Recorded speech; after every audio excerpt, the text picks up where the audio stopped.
Today, I invite you into a conversation I believe has been missing from the narrative.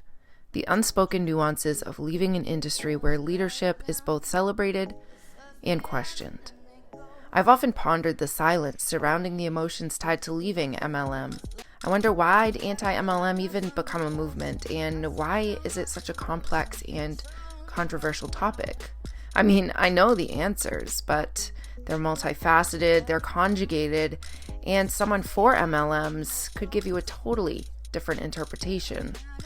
So here's my take as someone who once stood on stages passionately championing the MLM industry and awoke only when hurt to the point of no return by a friend turned business partner. I left not out of choice, but out of necessity, a victim of the abhorrent tactics and malevolence that the MLM culture breeds. Today, we begin a journey to shed light on a perspective often left in the shadows.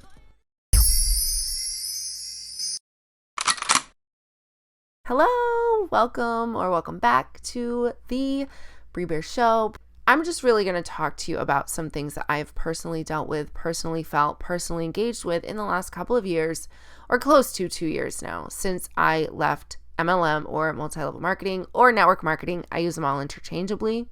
I have not yet seen a video where someone who was a leader has unpacked what it's like to leave the industry, to walk away from a place of success. Not that I will be able to fit all of this in one video, because I promise I can't do that, but I will do my best today to summarize for you.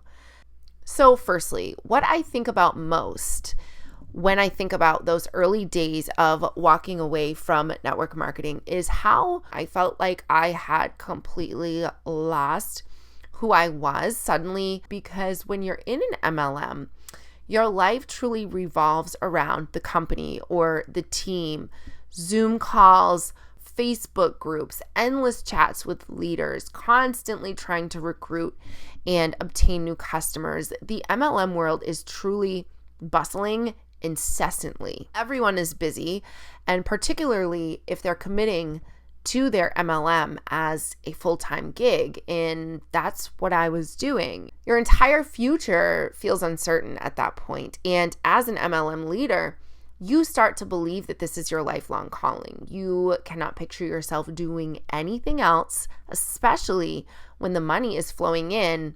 It can seem like you, at one point in your journey, are putting in minimal effort and getting hefty returns. Just want to elaborate on that. There is a point when you do become like in the top, 1% in these companies where it feels like you're not working nearly as hard as you used to, yet you're making double or triple what you used to. It's kind of like all that work eventually does catch up for some people, not for all. Don't hear me wrong. And that's the complete opposite of how we all began in network marketing. So it can feel really special, and it starts to make you feel really special as a top leader. So the plans that you once had for your life as being this lifelong leader in the industry, it's obsolete. You lose friendships and relationships, and that hits you immediately, like next day. Some might stick around, but most leaders are very swiftly cast aside. I remember when I was in the MLM world, hearing about people leaving the industry and thinking to myself, or just wondering, like, what is wrong with them? Why would anyone ever want to leave this industry? There must be something wrong with them. I really truly thought that everyone was making good money, or at least making something, and couldn't understand why they didn't see the big dream that I saw. So it leaves you feeling incredibly vulnerable, alone, because you know that everyone now sees you as the, crazy person who left the industry, and they're thinking about you now. What's wrong with her? You start to feel unlovable, like you're unworthy of real, true, lasting connection. And then there comes so much internalized shame. This is the one emotion that you feel the most, or at least I did when I left. Realizing you were part of a potentially high control group, realizing you possibly could have harmed people in your downline, it becomes soul crushing at a point. And it's why many gravitate toward anti-MLM communities or content at minimum, I believe, because it's an outlet and it helps you kind of transmit that sense of shame and regret. It becomes a way to vent in the comments and in discords and in chats, and perhaps find validation in calling out the behaviors of former colleagues, coworkers. Whether you were a super successful leader or someone who barely broke even, you start to find solace in the community aspect because that's truly what you miss the most. It's real easy to kind of jump into a new community regardless of whether it's productive or not. You just want to still feel like you're a part of something. You also feel a lot of shame for the time you lost. And this is kind of like as time passes and you're slowly healing and the effort that you put in, it truly, if you broke down the hourly wage, like I probably would have made $10 an hour because I was one of those that really like worked myself to the bone. My phone was constantly in my face and I lost a lot of time with my kids that I will never get back. And I always said the reason I do this is to be at home with my children. And I was. My kids were at my feet or they were behind me on the bed. I was always with them, but I wasn't always present with them. And that was something that was never truly spoken about in network marketing. You were pushed to be home with your kids, but you were also pushed to work constantly all of the time. And so there were always, it was just this conundrum, all of this shame. It starts to lead to like anger, and the anger baby is percolating. Shady things going on from within MLMs, the leaders and the teammates and the business partners and such, but there are shady things going on from above, like corporate CEO. And when you are a top leader, you start to see those shady dealings as someone who thankfully never became one of those people who became so impersonal and so far away from my humanity that when a team of mine would leave or when a group would leave, I never became that person that like shamed them, told them that they were idiots for leaving, that they were going to regret this.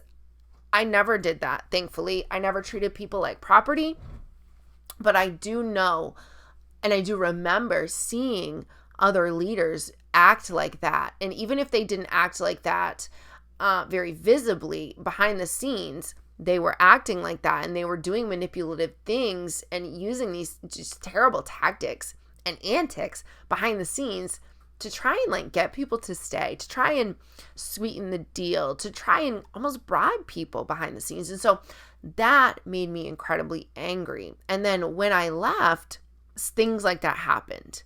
I hadn't quite given my resignation or anything. The girl that I had joined, or the lady woman that I had joined in my last company, when I left, she called my whole team, all of the people that I had brought into the business, just lied and, like typical manipulative things. I remember finding this out like 10 months later and just being like, wow, okay, nobody told me that she was calling all of my teammates, people she didn't even know. Seeing that kind of behavior from other people angers me still to this day. I've healed from it, thankfully, so much.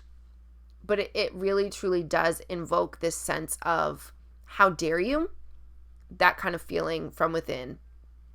Because it's not uncommon. It's just not uncommon. People turn on you at the drop of a dime because actions like that, it can take one rumor that's absolutely not true. It can take someone blaming you for one thing that you didn't do, and you can have an entire team, your entire team, where your entire income comes from, turn on you at the drop of a dime. Once you get to a certain level, you start to realize exactly how everyone at the top has gotten there. They have stepped over and on top of people so that they could get there. Hatred starts to creep in, not just toward individuals, but often toward the entire industry, because you start to see it for what it is. You despise that people are still suffering, that leaders continue to deceive, and you may start to resent the people who didn't stick by your side, the ones who decided to stick with MLM when you left. So there's all kinds of levels to it. There's these different kinds of groups of people who you start to resent, and blame, of course, follows. It's natural to want to deflect blame from yourself. So it tends to land on groups of people or a few individuals or maybe just one person, anyone but you at first. And then honestly, as time goes on and the healing furthers, you start to blame no one but yourself, because you start to look at it from this place of, why didn't I see it sooner? Why did I even join to begin with? How did they pull the wool over my eyes? I'm smart. I'm intuitive. And it almost becomes so heavy that you just can hardly bear it. Justification is another coping mechanism that I found I started to look to and use often. Trying to justify your actions, it helps relieve the burden of blame and shame and hatred that you feel. You try to justify your actions from while you were in MLM, but eventually you realize there's no point in trying, because like I said earlier, hindsight is 20/20, but that sentiment, it doesn't even touch it, because it is all such a cluster of nuances and sideways principles. You will never be able to truly and fully understand how you, the smart person that you are, fell into its snare. And then the unworthiness sets in. Because of all of these things that I formerly mentioned, you start to feel unworthy of everything. Relationships, friends, love, money, jobs and opportunities, and everything. You doubt your judgment so much that you start to think, I'm unworthy because I got involved in this and I didn't see this for what it was worth. I don't deserve good things now because I did a bad thing by joining this MLM. Loneliness is freaking palpable. And that is why so many people end up returning to or clinging to multi-level marketing or steadily seeking community elsewhere. I had no regular friends that I hung out with. I lost them in my early 20s in my addiction, and I was yearning for a sense of belonging, especially since I entered MLM during a very vulnerable period in my life. You do get really, really close to other leaders in the business, in the industry, whatever you want to call it. And from someone with deep sisterhood wounds, being manipulated by, being hurt by other women who did it for greed, that is probably the most painful for me. Like losing family members over and over and over. It's akin to a piece of you dying, like a dark night of the soul. You ever heard of that? Well, I'm pretty sure I experienced one of those at least in early 22. But to be honest, I'm kind of appreciative now because I, unlike many anti-MLM advocates, activists, or just anti-MLM avengers, I took the time to mend, and I channeled my animosity and disdain and bitterness in productive ways. And I really, truly kept to myself a lot more than I had in the 5 or 7 years prior when I was in MLMs. I really kind of went from being just outside of myself with contact and communication all the time and really like just folded inside of myself. I wanted to heal without stigmatizing others, without villainizing my peers. And I wanted to so badly when I was feeling very jaded, when I was hurt very abruptly, kind of overnight, it happened. I wanted to expose people, and I wanted to immediately take to the internet and tell everybody what this person, one or a couple of people had done, what this company was all about. So that was my choice, and I know that not everyone takes that time to heal. And so this is where I do believe that anti-MLM Avengers came about. This is where I think that that kind of content creation was created. In my opinion, they have taken their angst and their disdain and their hatred and they have pointed it outward. And I'm sure there's a lot of internalized shame and guilt and distrust and all of that as well. All the things that I have previously mentioned and all of the hurt and everything I experienced, I know that most of them have experienced too. But I do see that a lot of them have picked particular people. When your focus is so narrow, there's a hyper focus that kicks in, you know. But I started to see it become almost like this obsession from certain creators with certain people. And then it started to go into the personal lives of these people, marriages to motherhood, mom shaming. It was not a thing until the Snark Crew started to do it in Anti-MLM that I saw. Now, I didn't watch all the creators. I saw it start to bleed out into other creators' videos. One thing that we got out of the way there is I do believe that these anti-MLM Avengers, and when I say anti-MLM Avengers, what I mean is the people that come out of MLM and immediately hop into the content, tearing people apart, the exposés, the live videos, the reactions, the commentary, without any dead time to evaluate what got me here. Now, I'm a person who's been through recovery from drug addiction. So I understand dead time. I understand ego deaths and truly having to like almost kill off a version of you. I understand that. And so I knew that I had to do that again.